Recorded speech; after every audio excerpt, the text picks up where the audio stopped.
News पथ पर अब सोशल अड्डा पर थोड़ा रुकते हैं और आज के मुद्दे पर लोगों की राय जानते हैं। सोशल अड्डा में आज का मुद्दा है एआई तकनीक का दुरुपयोग। तकनीक इजाद की जाती है जीवन को सरल बनाने के लिए, लेकिन कई बार इसका गलत इस्तेमाल होने से यही तकनीक लोगों के लिए मुसीबत बन जाती है। हाल के दिनों में एआई तकनीक का इस्तेमाल धड़ल्ले से हो रहा है, लेकिन चिंता की बात यह है कि इसके गलत इस्तेमाल की भी खबरें सामने आने लगी हैं। सोशल मीडिया में ये तस्वीर खूब वायरल हुई। 28 मई को नई संसद के उद्घाटन के मौके पर इन प्रदर्शनकारी पहलवानों को दिल्ली पुलिस ने हिरासत में लिया था। उस दौरान की कई और तस्वीरें भी सोशल मीडिया पर शेयर हुई, जिसे लेकर दिल्ली पुलिस और केंद्र सरकार पर सवाल भी हुए। लेकिन इस तस्वीर के सामने आते ही सोशल मीडिया पर माहौल बदल गया। इस तस्वीर के सामने आने के बाद पिछले कई दिनों से अपनी मांग को लेकर दिल्ली में डटे इन भारतीय पहलवानों के प्रदर्शनों पर सवाल भी उठे, जिसके जो मन में आया कहता चला गया। जबकि सच ये था कि ये तस्वीर असल तस्वीर थी ही नहीं। एआई तकनीक का सहारा लेकर असल तस्वीर को बदल दिया गया। रेसलर्स के परेशान चेहरों पर मुस्कुराहट ला दी गई। इस बात का खुलासा किया पहलवान बजरंग पुनिया ने। उन्होंने असल तस्वीर के साथ फोटोशॉप तस्वीर को ट्विटर पर शेयर किया और बताया कि ये सब एक साजिश के तहत किया गया। वहीं एक यूजर ने ट्विटर पर एक वीडियो शेयर कर बताया कि कैसे एआई तकनीक की मदद से परेशान रेसलर्स के चेहरों पर मुस्कुराहट ला दी गई। तकनीक का बेजा इस्तेमाल क्या क्या कर सकता है, ये घटना इसकी एक वानगी भर है। सोचिए, अगर आपकी कोई हंसती मुस्कुराती तस्वीर को अपने हिसाब से इस्तेमाल कर ले तो क्या होगा। Bureau report, good news today. और आइए अब जानते हैं कि सोशल अड्डा पर एआई तकनीक के दुरुपयोग को लेकर लोगों में किस तरह की चिंता है।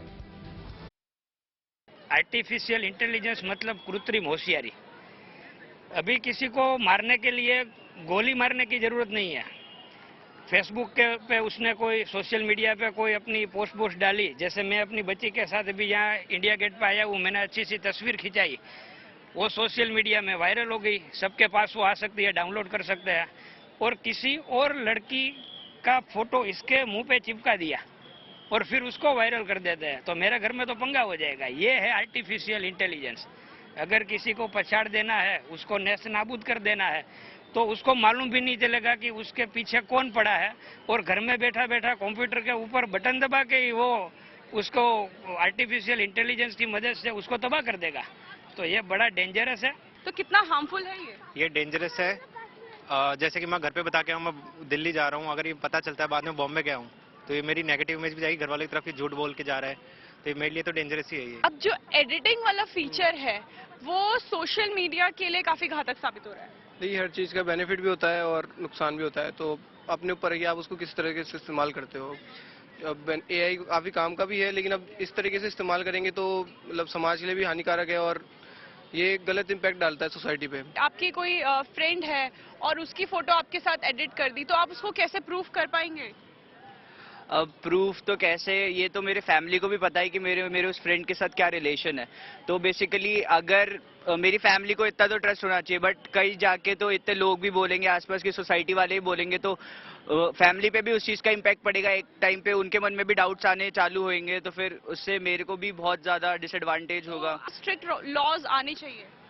लॉस तो आनी चाहिए, लेकिन पर ये अप्लाई पता नहीं कब होंगे। लेकिन जब तक है एआई अगर आ गई, और लॉज आने में तो वैसे ही बहुत टाइम लगेगा, तो उसके लिए अपन कैसे प्रूफ करें, कैसे अपने कनेक्शंस बनाएं, वो ज़्यादा इंपॉर्टेंट है। खुद की सेफ्टी के लिए क्या कर सकते हैं? खुद की सेफ्टी के लिए या तो अपना प्राइवेट कर लीजिए अकाउंट, या फिर आप उन लोगों को फॉलो करिए जो आपके रिलेटिव्स या थोड़े कनेक्शंस वाले आप जिनको जानते हैं, उनके बिहेवियर के साथ